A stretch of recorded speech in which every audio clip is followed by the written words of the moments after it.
जय हिंद दोस्तों, Sandeep tricky math special YouTube channel में आप सभी का स्वागत है। बिहार पुलिस कांस्टेबल नई भर्ती 2023 जिसमें टोटल पोस्ट है 21,391। बिहार पुलिस कांस्टेबल के लिए बिहार पुलिस का क्वेश्चन बैंक देख रहे हैं। बिहार पुलिस का जितने भी प्रीवियस ईयर में एग्ज़ाम हुआ था सभी का बारी बारी से सोल्यूशन देख रहे हैं। इस वीडियो में हम 9 दिसंबर 2012 का जो बिहार पुलिस कांस्टेबल का एग्ज़ाम हुआ था उसका सोल्यूशन देखेंगे। 1 से लेकर 50 तक का प्रश्न हम देख चुके हैं, जिसका प्लेलिस्ट में वीडियो मिल जाएगा, वहां से आकर आप देख सकते हैं। इसमें हम 51 से लेकर 100 तक का प्रश्न देखने वाले हैं, तो इस वीडियो को अंत तक देखिएगा। तो वीडियो स्टार्ट करते हैं और चलते हैं हम प्रश्न की तरफ। पहला प्रश्न है 51वां प्रश्न है कि वायुमंडल की सबसे निचली परत है संताप मंडल, आयन मंडल, क्षोभ मंडल और ओजोन मंडल। जल्दी से बताइए यहाँ पर 51वां प्रश्न का सही आंसर क्या है। वायुमंडल की सबसे निचली परत कौन सी है? तो जो भी कैंडिडेट यहाँ पर ऑप्शन नंबर सी के साथ जा रहे हैं, क्षोभ मंडल, बिल्कुल ही सही जवाब है। देखिए टोटल 5 मंडलें हैं। सबसे जो नीची मंडल है नीचे की तरफ वह है क्षोभ मंडल। क्षोभ मंडल के बाद आता है संताप मंडल। संताप मंडल के बाद होता है मध्य मंडल। मध्य मंडल के बाद से है आयन मंडल और सबसे अंत में है वो बहिर् मंडल। ये 5 मंडल है। सबसे नीचे जो है वो क्षोभ मंडल है, जहाँ पर एरोप्लेन उड़ाई जाती है, और ओजोन परत होता है वो संताप मंडल में स्थित रहता है, याद रखिएगा। और जितने भी संचार व्यवस्था की गई रहती है, जितने भी रेडियो प्रसंचरण होता है सभी के सभी आयन मंडल में होता है, याद रखिएगा। देखिए क्षोभ मंडल में क्या होता है, जैसे जैसे आप आकाश की तरफ जाइएगा, मतलब हाइट पर जाइएगा, वैसे वैसे तापमान कम होगी। यानी 165 मीटर अगर ऊंचा आप चल जाइएगा 165 मीटर, तो 1 डिग्री सेल्सियस तापमान की कमी आ जाएगी। जैसे जैसे आप ऊपर जाइएगा वैसे वैसे तापमान में गिरावट होगा। नेक्स्ट यहाँ पर 52वां प्रश्न है कि निम्न वायुदाब केंद्र कहलाता है। चारों ऑप्शन देख लीजिए और जल्दी से बताइए यहाँ पर 52वां प्रश्न का सही आंसर क्या है। तो 52वां प्रश्न का जो भी कैंडिडेट ऑप्शन नंबर सी के साथ जा रहे हैं चक्रवात, बिल्कुल ही सही जवाब है। नेक्स्ट यहाँ पर 53वां प्रश्न है आपके सामने कि कैरिबियन सागर में उत्पन्न होने वाले तूफान को कहते हैं चक्रवात, हरिकेन, टाइफून और चिनूक। जल्दी से बताइए यहाँ पर 53वां प्रश्न का सही आंसर क्या है। कैरिबियन सागर में उत्पन्न होने वाले तूफान को क्या कहते हैं? तो 53वां प्रश्न का जो भी कैंडिडेट ऑप्शन नंबर बी के साथ जा रहे हैं हरिकेन, बिल्कुल ही सही जवाब है। यहाँ पर जो दिया गया है टाइफून ये कहाँ की तूफान है? तो ये प्रशांत महासागर की है। और चिनूक है जो कि अमेरिका और कनाडा के संयुक्त वहाँ की गर्म पवन है। नेक्स्ट यहाँ पर 54वां प्रश्न है कि डोलड्रम किन अक्षांश रेखाओं के मध्य स्थित है। चारों ऑप्शन देख लीजिए और जल्दी से बताइए यहाँ पर 54वां प्रश्न का सही आंसर क्या है। तो 54वां प्रश्न का जो भी कैंडिडेट ऑप्शन नंबर सी के साथ जा रहे हैं 5 डिग्री उत्तर तथा 5 डिग्री दक्षिण अक्षांश कि जो क्षेत्र होता है उसको हम डोलड्रम बोला करते हैं। तो इसका राइट आंसर है ऑप्शन नंबर सी। नेक्स्ट यहाँ पर 55वां प्रश्न है कि फेरल का नियम संबंधित है रेल मार्ग से, वायु संचार से, वर्षा से और समुद्री मार्ग से। बताइए यहाँ पर 55वां प्रश्न का सही आंसर क्या है। फेरल का नियम किससे संबंधित है? तो जो भी कैंडिडेट यहाँ पर ऑप्शन नंबर बी के साथ जा रहे हैं वायु संचार से, बिल्कुल ही सही जवाब है। नेक्स्ट यहाँ पर 56वां प्रश्न है आपके सामने, भारत में न्याय के पुनरीक्षण की संकल्पना किस देश के संविधान से ली गई है? यूनाइटेड किंगडम के, संयुक्त राज्य अमेरिका के, यूएसएसआर से और ऑस्ट्रेलिया से। बताइए यहाँ पर 56वां प्रश्न का सही आंसर क्या है। तो 56वां प्रश्न का जो भी कैंडिडेट ऑप्शन नंबर बी के साथ जा रहे हैं संयुक्त राज्य अमेरिका, बिल्कुल ही सही जवाब है। नेक्स्ट यहाँ पर 57वां प्रश्न है, निम्नलिखित में से किसका उल्लेख नीति निर्देशक तत्व के रूप में नहीं हुआ है? ऑप्शन नंबर ए है कार्यपालिका से न्यायपालिका का पृथक्करण। ऑप्शन नंबर बी है राष्ट्रीय स्मारकों का संरक्षण। सी है भारत के संप्रभुता और अखंडता की रक्षा करना। और डी है पर्यावरण का संरक्षण करना। जल्दी से बताइए यहाँ पर 57वां प्रश्न का सही आंसर क्या है। निम्नलिखित में से किसका उल्लेख नीति निर्देशक तत्व के रूप में नहीं किया गया है? तो जो ऑप्शन नंबर सी है भारत के संप्रभुता और अखंडता की रक्षा करना, ये नीति निर्देशक तत्व के अंतर्गत नहीं आता है। ऑप्शन नंबर ए, बी और डी ये तीनों के तीनों राज्य के नीति निर्देशक तत्व के अंतर्गत आता है। तो इस प्रश्न का राइट आंसर हो जाएगा ऑप्शन नंबर सी। राज्य का नीति निर्देशक तत्व का वर्णन संविधान के भाग 4 में किया गया है, जो कि अनुच्छेद 36 से लेकर अनुच्छेद 51 तक इसका वर्णन किया गया है। नेक्स्ट यहाँ पर 58वां प्रश्न है आपके सामने कि भारत के राष्ट्रपति के चुनाव में निम्नलिखित में से किसका विधान नहीं होता है। सभी मतों का समान मूल्य होता है, गुप्त मतदान होता है, एकल असंक्रमणीय मत होता है, अनुपातिक प्रतिनिधित्व पद्धति होता है। जल्दी से बताइए यहाँ पर 58वां प्रश्न का सही आंसर क्या है। भारत के राष्ट्रपति के चुनाव में निम्नलिखित में से किसका विधान नहीं है, यानी इसमें से कौन सा कथन सही नहीं है। तो 58वां प्रश्न का जो भी कैंडिडेट ऑप्शन नंबर ए के साथ जा रहे हैं, सभी मतों का समान मूल्य होता है, ये गलत है। तो इसका राइट आंसर है ऑप्शन नंबर ए। जो राष्ट्रपति के चुनाव में विधानसभा के सदस्य और लोकसभा के सदस्य रहते हैं, तो दोनों का मत का मूल्य समान नहीं होता है, इसलिए ऑप्शन नंबर ए गलत है।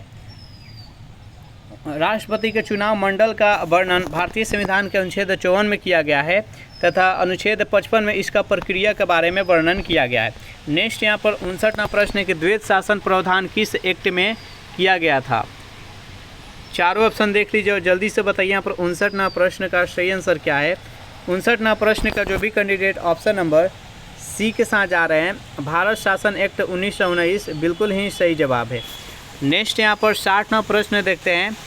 60वां प्रश्न है आपके सामने कि संविधान सभा ने संविधान का निर्माण कब पूर्ण किया था। 26 जनवरी 1950 को, 15 अगस्त 1947 को, 30 जनवरी 1948 को, 26 नवंबर 1949 को। बताइए यहाँ पर 60वां प्रश्न का सही आंसर क्या है। संविधान सभा ने संविधान का निर्माण कब पूर्ण किया था। तो 60वां प्रश्न का जो भी कैंडिडेट ऑप्शन नंबर डी के साथ जा रहे हैं, 26 नवंबर 1949 बिल्कुल ही सही जवाब है। 26 नवंबर 1949 को संविधान पूर्ण रूप से लिख कर तैयार कर दिया गया था, लेकिन 26 जनवरी 1950 को इसको लागू किया गया था, इसलिए 26 जनवरी 1950 को गणतंत्र दिवस के रूप में मनाया जाता है और संविधान दिवस के रूप में 26 जनवरी 1949 यानी 26 नवंबर को संविधान दिवस के रूप में मनाया जाता है। नेक्स्ट यहाँ पर 61वां प्रश्न है कि पंचायतों को सुपुर्द विषयों की सूची 11वीं अनुसूची में है, 12वीं अनुसूची में है, 7वीं अनुसूची में है, उपयुक्त में से सभी। जल्दी से बताइए यहाँ पर 61वां प्रश्न का सही आंसर क्या है। पंचायतों का सुपुर्द विषयों के बारे में किस अनुसूची में किया गया है। तो 61वां प्रश्न का जो भी कैंडिडेट यहाँ पर ऑप्शन नंबर ए के साथ जा रहे हैं, यानी 11वीं अनुसूची में बिल्कुल ही सही जवाब है। 11वीं अनुसूची को किस संविधान संशोधन के तहत जोड़ा गया। तो ये 73वें संविधान संशोधन के तहत 11वीं अनुसूची को जोड़ा गया संविधान में। तो इसका राइट आंसर है ऑप्शन नंबर ए। 62वां प्रश्न कि भारत का सॉलिसिटर जनरल होता है एक प्रशासनिक अधिकारी, एक न्यायिक सलाहकार, एक प्रधानमंत्री का सलाहकार और राष्ट्रपति की सलाह देने के लिए एक कानूनी अधिकारी। बताइए यहाँ पर 62वां प्रश्न का सही आंसर क्या है। भारत का सॉलिसिटर जनरल होता है। तो 62वां प्रश्न का जो भी कैंडिडेट ऑप्शन नंबर बी के साथ जा रहे हैं, एक न्यायिक सलाहकार बिल्कुल ही सही जवाब है। चलिए नेक्स्ट यहाँ पर 63वां प्रश्न देखते हैं। प्रश्न है कि वित्त आयोग की नियुक्ति कौन करता है। भारत के राष्ट्रपति, भारत के प्रधानमंत्री, सीए लोकसभा के अध्यक्ष और राज्यसभा के सभापति। बताइए यहाँ पर 63वां प्रश्न का सही आंसर क्या है। वित्त आयोग की नियुक्ति कौन करता है। तो वित्त आयोग की नियुक्ति भारत के राष्ट्रपति करते हैं। जो भी कैंडिडेट यहाँ पर ऑप्शन नंबर ए के साथ जा रहे हैं, बिल्कुल ही सही जवाब है। वित्त आयोग का गठन राष्ट्रपति के द्वारा अनुच्छेद 280 के अधीन किया जाता है और ये 5 वर्षों के लिए इसका चुनाव किया जाता है वित्त आयोग का। नेक्स्ट यहाँ पर 64वां प्रश्न कि भाषाई आधार पर कौन सा राज्य सर्वप्रथम बना। जल्दी से बताइए यहाँ पर 64वां प्रश्न का सही आंसर क्या है। भाषाई के आधार पर सर्वप्रथम कौन सा राज्य बना। तो भाषाई के आधार पर सर्वप्रथम आंध्र प्रदेश बना। जो भी कैंडिडेट यहाँ पर ऑप्शन नंबर सी के साथ जा रहे हैं, बिल्कुल ही सही जवाब है। 1 अक्टूबर 1953 ईस्वी में भाषा के आधार पर सर्वप्रथम आंध्र प्रदेश का गठन किया गया। 65वां प्रश्न कि भारत में 25वां राज्य कौन बना था। मिजोरम बना था, गोवा बना था, अरुणाचल प्रदेश और सिक्किम। बताइए यहाँ पर 65वां प्रश्न का सही आंसर क्या है। भारत का 25वां राज्य कौन बना था। तो 65वां प्रश्न का जो भी कैंडिडेट ऑप्शन नंबर बी के साथ जा रहे हैं, गोवा बिल्कुल ही सही जवाब है। गोवा 30 मई 1987 में 25वां राज्य के रूप में बना था। और ये किस सबसे अंत में इसको आज़ादी मिला था और इस पर किसका अधिकार था, तो इस पर अधिकार पुर्तगाल का था, याद रखिएगा। नेक्स्ट यहाँ पर 66वां प्रश्न है कि भारतीय संविधान में मौलिक कर्तव्यों को सम्मिलित किया गया था 40वें संविधान संशोधन के द्वारा 42वें, 43वें, 44वें। बताइए यहाँ पर 66वां प्रश्न का सही आंसर क्या है। भारतीय संविधान में मौलिक कर्तव्यों को किस संशोधन के तहत जोड़ा गया, तो 66वां प्रश्न का जो भी कैंडिडेट ऑप्शन नंबर बी के साथ जा रहे हैं 42वें संविधान संशोधन, जो 42वें संविधान संशोधन 1976 ईस्वी को हुआ था, इसी के तहत इसको जोड़ा गया। इसका राइट आंसर हो जाएगा ऑप्शन नंबर बी। नेक्स्ट यहाँ पर 67वां प्रश्न कि कोई व्यक्ति भारतीय नागरिक नहीं होगा यदि वह विदेश में 5 वर्ष से अधिक रह रहा हो, विदेश न्यायालय द्वारा दंडित किया गया हो, स्वेच्छा से दूसरे देश की नागरिकता ग्रहण कर चुका हो, और डी है दूसरे देश में रोजगार स्वीकार कर चुका हो। बताइए यहाँ पर 67वां प्रश्न का सही आंसर क्या है। कोई भी व्यक्ति भारतीय नागरिक नहीं होगा यदि वह, कौन से कथन सही है, तो 67वां प्रश्न का जो भी कैंडिडेट ऑप्शन नंबर सी के साथ जा रहे हैं स्वेच्छा से दूसरे देश की नागरिक ग्रहण कर चुका हो, उस स्थिति में वह भारतीय नागरिक नहीं कहलाएगा। तो इसका राइट आंसर है ऑप्शन नंबर सी।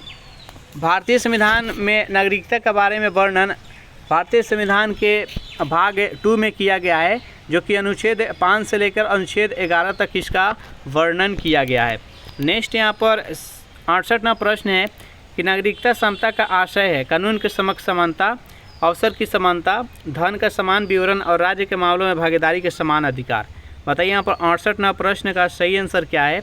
नागरिक समानता का आशय क्या है, तो 68वां प्रश्न का जो भी कैंडिडेट ऑप्शन नंबर ए के साथ जा रहे हैं कानून के समक्ष समानता, बिल्कुल ही सही जवाब है।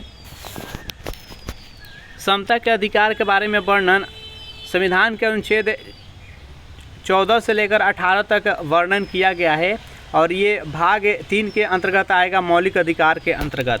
नेक्स्ट यहाँ पर 69वां प्रश्न है कि भारतीय नागरिकों के मौलिक अधिकारों पर निम्न में से कौन सा विवेक संगत प्रतिबंध लगा सकता है। उच्चतम न्यायालय, संसद, मंत्रिपरिषद की सलाह पर राष्ट्रपति, उपयुक्त में से कोई नहीं। संविधान में पहले से ही प्रतिबंधों को शामिल किया गया है।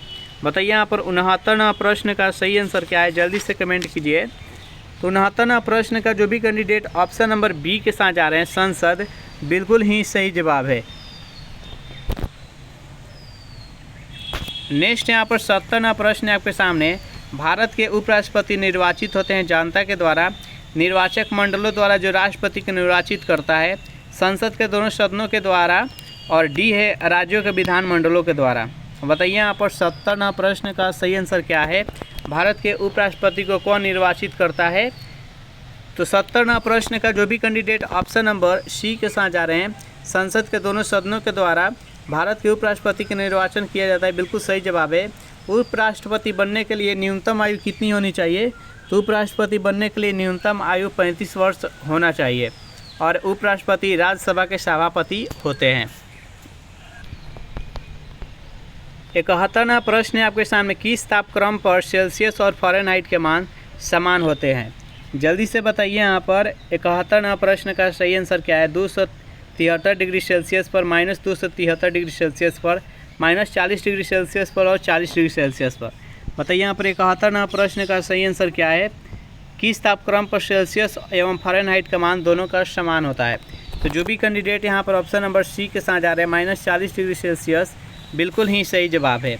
72वां प्रश्न के 1 किलो कैलोरी ऊष्मा का मान होता है। चारों ऑप्शन देख लीजिए, जल्दी से बताइए 72वां प्रश्न का सही आंसर क्या है। तो जो भी कैंडिडेट ऑप्शन नंबर सी के साथ जा रहे हैं 4.2 × 10⁻³ जूल, बिल्कुल ही सही जवाब है। नेक्स्ट यहाँ पर 73वां प्रश्न है कि निम्नलिखित में से ओहियम चालक है। चारों ऑप्शन देख लीजिए, जल्दी से बताइए यहाँ पर 73वां प्रश्न का सही आंसर क्या है। तो 73वां प्रश्न का जो भी कैंडिडेट ऑप्शन नंबर डी के साथ जा रहे हैं कंस्टेंट यानी नियत, बिल्कुल ही सही जवाब है। नेक्स्ट यहाँ पर 74वां प्रश्न है गतिशील विद्युत आवेश उत्पन्न करता है केवल विद्युत क्षेत्र, केवल चुंबकीय क्षेत्र, दोनों विद्युत और चुंबकीय दोनों, और या तो विद्युत या तो चुंबकीय। बताइए यहाँ पर 74वां प्रश्न का सही आंसर क्या है। तो 74वां प्रश्न का जो भी कैंडिडेट ऑप्शन नंबर सी के साथ जा रहे हैं विद्युत तथा चुंबकीय क्षेत्र दोनों, इसका राइट आंसर है ऑप्शन नंबर सी। 75वां प्रश्न है कि एम्पियर घंटा निम्नलिखित में से किसका मात्रक होता है। शक्ति का, ऊर्जा का, धारा की प्रबलता का, आवेश की मात्रा का। बताइए यहाँ पर 75वां प्रश्न का सही आंसर क्या है। एम्पियर घंटा निम्नलिखित में से किसका मात्रक होता है? तो 75वां प्रश्न का जो भी कैंडिडेट ऑप्शन नंबर डी के साथ जा रहा है आवेश की मात्रा को बिल्कुल ही सही जवाब है। चलिए नेक्स्ट यहाँ पर 76वां प्रश्न है कि थर्मोस्टेट क्या होता है? चारों ऑप्शन देख लीजिए, जल्दी से बताइए यहाँ पर 76वां प्रश्न का सही आंसर क्या है। थर्मोस्टेट क्या होता है? तो किसी संकाय का ताप स्थिर रखने का एक उपकरण है। इसका राइट आंसर है ऑप्शन नंबर बी।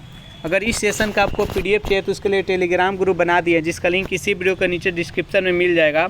वहाँ से ज्वाइन करके इसका पीडीएफ डाउनलोड करके आप प्रैक्टिस कर सकते हैं। नेक्स्ट यहाँ पर 77वां प्रश्न है कि द्रव्यमान ऊर्जा समतुल्यता का संबंध E बराबर mc² का प्रतिपादन किसने किया था? मैक्स प्लांक ने, आइंस्टीन ने, न्यूटन ने और टॉर्च ने। बताइए यहाँ पर 77वां प्रश्न का सही आंसर क्या है?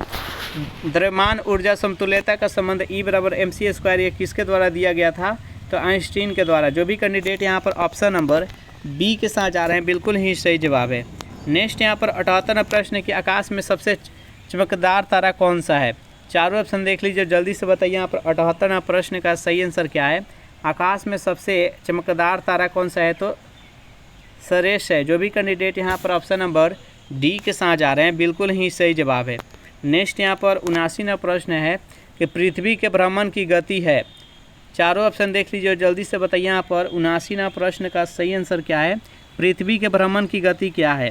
79वां प्रश्न का जो भी कैंडिडेट ऑप्शन नंबर ए के साथ जा रहे हैं 28 किलोमीटर प्रति मिनट बिल्कुल ही सही जवाब है।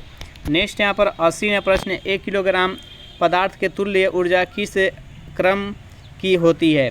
चारों ऑप्शन देख लीजिए, जल्दी से बताइए यहाँ पर 80वां प्रश्न का सही आंसर क्या है? 1 किलोग्राम पदार्थ के तुल्य ऊर्जा किस क्रम में होती है? तो 80वां प्रश्न का जो भी कैंडिडेट ऑप्शन नंबर सी के साथ जा रहे हैं 10 के पावर 17 जूल बिल्कुल ही सही जवाब है। नेक्स्ट यहाँ पर 81वां प्रश्न है यूरेनियम जिसका परमाणु संख्या 92 होता है, इसका द्रव्यमान जो दिया गया है वो 238 दिया गया है। तो इसमें प्रोटॉन, न्यूट्रॉन और इलेक्ट्रॉनों की संख्या ज्ञात करना है। जल्दी से बताइए यहाँ पर 81वां प्रश्न का सही आंसर क्या है? तो किसी भी तत्व का परमाणु द्रव्यमान इक्वल टू प्रोटॉनों की संख्या इक्वल टू इलेक्ट्रॉनों की संख्या, ये तीनों बराबर होता है। तो देखिए यहाँ पर जो 92 है ये इसका परमाणु संख्या है, तो इसलिए प्रोटॉनों की संख्या 92 ही होगा और इलेक्ट्रॉनों की संख्या ही 92 होगा। तो देखिए ऑप्शन नंबर बी में प्रोटॉन 92 है और इलेक्ट्रॉन यहाँ पर 92 है। और न्यूट्रॉन की संख्या का होता है तो प्रोटॉन की संख्या द्रव्यमान में से प्रोटॉन की संख्या माइनस कर लेंगे तो न्यूट्रॉन की संख्या निकल के आ जाएगा। तो 238 में से 92 घटाएंगे तो 146 से इसका राइट आंसर हो जाएगा ऑप्शन नंबर बी। नेक्स्ट यहाँ पर 82वां प्रश्न है कि कोई तत्व ऐसे परमाणुओं से बना होता है जिनके लिए समान होता है परमाणु भार, न्यूक्लियनों की संख्या, सी न्यूट्रॉनों की संख्या, प्रोटॉनों की संख्या। बताइए यहाँ पर 82वां प्रश्न का सही आंसर क्या है? तो 82वां प्रश्न का जो भी कैंडिडेट ऑप्शन नंबर डी के साथ जा रहे हैं प्रोटॉनों की संख्या बिल्कुल ही सही जवाब है। 83वां प्रश्न है कि सर्वप्रथम किसने कृत्रिम रेडियोधर्मिता को उत्पन्न किया? चारों ऑप्शन देख लीजिए और जल्दी से बताइए यहाँ पर 83वां प्रश्न का सही आंसर क्या है? सर्वप्रथम किसने कृत्रिम रेडियोधर्मिता को उत्पन्न किया था? तो 83वां प्रश्न का जो भी कैंडिडेट ऑप्शन नंबर सी के साथ जा रहे हैं हेनरी बैकुरल बिल्कुल ही सही जवाब है। 84वां प्रश्न के बल्ब का फिलामेंट किस धातु का बना होता है? टंगस्टन का, आयरन का, नाइक्रोम का और कार्बन का। बताइए यहाँ पर 84वां प्रश्न का सही आंसर क्या है? बल्ब का फिलामेंट किसका बना होता है? तो टंगस्टन का बना होता है। जो भी कैंडिडेट ऑप्शन नंबर ए के साथ जा रहे हैं बिल्कुल ही सही जवाब है। नेक्स्ट यहाँ पर 85वां प्रश्न है कि 92 यूरेनियम 238 में नाभिक में नहीं होते हैं। 92 प्रोटॉन, 92 न्यूट्रॉन, 146 न्यूट्रॉन और 238 न्यूक्लियन। बताइए यहाँ पर 85वां प्रश्न का सही आंसर क्या है? तो 85वां प्रश्न का जो भी कैंडिडेट ऑप्शन नंबर बी के साथ जा रहे हैं 92 न्यूट्रॉन बिल्कुल ही सही जवाब है। न्यूट्रॉनों की संख्या 92 नहीं होता है, बाकी यहाँ पर 146 न्यूट्रॉन ये भी सही है। प्रोटॉनों की संख्या 92 होगा ये भी सही है और 238 न्यूक्लियन होगा ये भी सही है। नेक्स्ट यहाँ पर 86वां प्रश्न कि सूर्य की असीमित ऊर्जा का स्रोत का कारण क्या है? नाभिकीय विखंडन, नाभिकीय संलयन, परमाणु के टकरे और डी है रासायनिक क्रियाएं। बताइए यहाँ पर 86वां प्रश्न का सही आंसर क्या है? तो 86वां प्रश्न का जो भी कैंडिडेट ऑप्शन नंबर बी के साथ जा रहे हैं नाभिकीय संलयन बिल्कुल ही सही जवाब है। नेक्स्ट यहाँ पर 87वां प्रश्न है कि नाभिक की खोज किसने की थी? जेम्स चैडविक ने, जे टॉमसन ने, हेनरी रदरफोर्ड ने और बोर ने। बताइए यहाँ पर 87वां प्रश्न का राइट आंसर क्या है? नाभिक की खोज किसने की थी? तो 87वां प्रश्न का जो भी कैंडिडेट ऑप्शन नंबर सी के साथ जा रहे हैं, हेनरी रदरफोर्ड बिल्कुल ही सही जवाब है। और जेम्स चैडविक के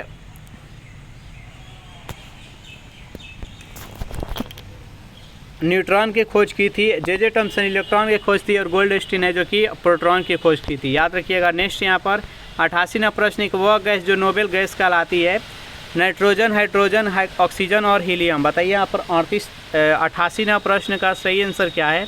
निम्नलिखित में से कौन सा नोबेल गैस कहलाती है? तो 88वां प्रश्न का जो भी कैंडिडेट ऑप्शन नंबर डी के साथ जा रहे हैं, हीलियम बिल्कुल ही सही जवाब है। नोबेल गैस के अंतर्गत कौन कौन सा तत्व आता है? तो helium, neon, argon, krypton, xenon, radon. ये आवर्त सारणी के शून्य वर्ग में ये स्थित होता है। इसको निष्क्रिय गैस कहा जाता है। ये कौन से वर्ग में है? तो ये 18वें वर्ग में है। नेक्स्ट यहाँ पर 89वां प्रश्न है कि हंसाने वाली गैस कौन सी है? चारों ऑप्शन देख लीजिए। बताइए यहाँ पर 89वां प्रश्न का सही आंसर क्या है? हंसाने वाली गैस कौन सी है? तो नाइट्रस ऑक्साइड N2O हंसाने वाली गैस होता है। तो इसका राइट आंसर है ऑप्शन नंबर बी। 90वां प्रश्न है कि गोबर गैस में कौन सा गैस सर्वाधिक पाया जाता है? हाइड्रोजन, नाइट्रोजन, मीथेन और इथेन। बताइए यहाँ पर 90वां प्रश्न का सही आंसर क्या है? जल्दी से कमेंट कीजिए। तो 90वां प्रश्न का जो भी कैंडिडेट ऑप्शन नंबर सी के साथ जा रहे हैं, मीथेन बिल्कुल ही सही जवाब है। गोबर गैस में 65 से 75% मीथेन गैस होता है। तो इसका राइट आंसर है ऑप्शन नंबर सी। 91वां प्रश्न की DPT का टीका किस रोग के रोकथाम के लिए लगाया जाता है? डिप्थीरिया, कुकुर खांसी, टेटनस और उपयुक्त सभी। बताइए यहाँ पर 91वां प्रश्न का सही आंसर क्या है? तो DPT का टीका किस रोग के रोकथाम के लिए? तो डिप्थीरिया, कुकुर खांसी और टेटनस तीनों के लिए लगाया जाता है। तो इसका राइट आंसर है ऑप्शन नंबर डी, उपयुक्त सभी। नेक्स्ट यहाँ पर 92वां प्रश्न है कि निम्नलिखित में से विषाणु जनित रोग कौन सा है? हैजा, मलेरिया, टाइफाइड और एड्स। बताइए यहाँ पर 92वां प्रश्न का सही आंसर क्या है? निम्नलिखित में से कौन सा विषाणु जनित रोग है? तो जो भी कैंडिडेट यहाँ पर ऑप्शन नंबर डी के साथ जाना है, एड्स बिल्कुल ही सही जवाब है। एड्स जो होता है ये HIV वायरस के द्वारा होता है और इसके टेस्ट के लिए एलिजा टेस्ट कराया जाता है। याद रखिएगा। इस प्रश्न का right answer option number D. 93वां प्रश्न है आपके सामने कि कैरोटिड लेबरिंथ का कार्य क्या है? चारों ऑप्शन देख लीजिए। जल्दी से बताइए यहाँ पर 93वां प्रश्न का सही आंसर क्या है? ऑप्शन नंबर ए मस्तिष्क को अधिक रुधिर भेजना, बी है मस्तिष्क को कम रुधिर भेजना, सी है रुधिर को हृदय में भेजना और डी है उपयुक्त में से कोई नहीं। कि कैरोटिड लेबरिंथ का कार्य क्या है? तो इसका राइट आंसर हो जाएगा ऑप्शन नंबर डी, उपयुक्त में से कोई नहीं। इसका मुख्य कार्य क्या है? इसका कार्य है मेढक में रक्त दाब का नियंत्रण करना। इसका राइट आंसर है ऑप्शन नंबर डी। नेक्स्ट यहाँ पर 94वां प्रश्न है, अमीबा गति करता है। चारों ऑप्शन देख लीजिए और जल्दी से बताइए यहाँ पर 94वां प्रश्न का सही आंसर क्या है? अमीबा गति करता है तो पदाभों के द्वारा। जो भी कैंडिडेट यहाँ पर ऑप्शन नंबर ए के साथ जा रहे हैं, बिल्कुल ही सही जवाब है। नेक्स्ट यहाँ पर 95वां प्रश्न है कि रेगिस्तान में वन रोपण में बाधा कर्म वर्षा, उर्वरता विहीन, वृक्षारोपण और चरने वाला पशु। इसमें कौन सा वन रोपण में बाधा आता है? जल्दी से बताइए यहाँ पर 95वां प्रश्न का राइट आंसर क्या है? तो जो भी कैंडिडेट यहाँ पर ऑप्शन नंबर ए के साथ जा रहे हैं, कम वर्षा के कारण, इसका राइट आंसर है ऑप्शन नंबर ए। 96वां प्रश्न है कि दालचीनी पेड़ के किस भाग में एकत्रित की जाती है? ऑप्शन नंबर ए पत्ते में, बी है तना में, सी है छाल में और डी है जड़ में। बताइए यहाँ पर 96वां प्रश्न का सही आंसर क्या है? तो 96वां प्रश्न का जो भी कैंडिडेट ऑप्शन नंबर सी के साथ जा रहे हैं, छाल, बिल्कुल ही सही जवाब है। 97वां प्रश्न, तंबाकू में उपस्थित है एल्कोलाइड होता है कुनैन, एट्रोपिन, निकोटीन और एफेड्रिन। बताइए यहाँ पर 97वां प्रश्न का सही आंसर क्या है? तो 97वां प्रश्न का जो भी कैंडिडेट ऑप्शन नंबर सी के साथ जा रहे हैं, निकोटीन, बिल्कुल ही सही जवाब है। इसका राइट आंसर है ऑप्शन नंबर सी। 98वां प्रश्न के मानव शरीर में सबसे छोटी हड्डी कौन सी है? जल्दी से बताइए यहाँ पर 98वां प्रश्न का सही आंसर क्या है? तो मानव शरीर की सबसे छोटी हड्डी जो होती है वो स्टेपिज होती है, जो कि एक कान की हड्डी है। इसका राइट आंसर हो जाएगा ऑप्शन नंबर सी। और मानव शरीर के सबसे बड़ी हड्डी कौन सी है? तो सबसे बड़ी हड्डी फीमर होता है, जो कि जांघ की हड्डी होती है। नेक्स्ट यहाँ पर 99वां प्रश्न है कि पोषकों का वायुमंडल में जीन कुछ सूक्ष्म जीवों की सहायता से पुनः चक्रण होता है, उसे क्या कहते हैं? उत्पादक, अपघटक, उपभोक्ता और डी है इनमें से कोई नहीं। बताइए यहाँ पर 99वां प्रश्न का सही आंसर क्या है? तो इसका राइट आंसर हो जाएगा ऑप्शन नंबर बी, अपघटक। और 100 नंबर प्रश्न है कि निम्नलिखित में से कौन सी ग्रंथि हार्मोन्स निर्माण से संबंधित है? चारों ऑप्शन देख लीजिए और जल्दी से बताइए यहाँ पर 100 नंबर प्रश्न का सही आंसर क्या है? निम्नलिखित में से कौन सी ग्रंथि हार्मोन्स निर्माण से संबंधित है? तो अंतःस्रावी ग्रंथि। जो भी कैंडिडेट यहाँ पर ऑप्शन नंबर डी के साथ जा रहे हैं, अंतःस्रावी ग्रंथि बिल्कुल ही सही जवाब है। तो इस प्रकार से 1 से लेकर 100 तक प्रश्न हो गया। ये सेशन आप लोग को कैसा लगा ज़रूर कमेंट करके बताइएगा। सेशन आप लोग को अच्छा लगा हो तो वीडियो को लाइक कर दीजिए, अपने दोस्तों के पास शेयर कर दीजिए। और जो भी कैंडिडेट अभी तक इस चैनल को सब्सक्राइब नहीं किए होंगे तो चैनल को फटाफट सब्सक्राइब कर दीजिए।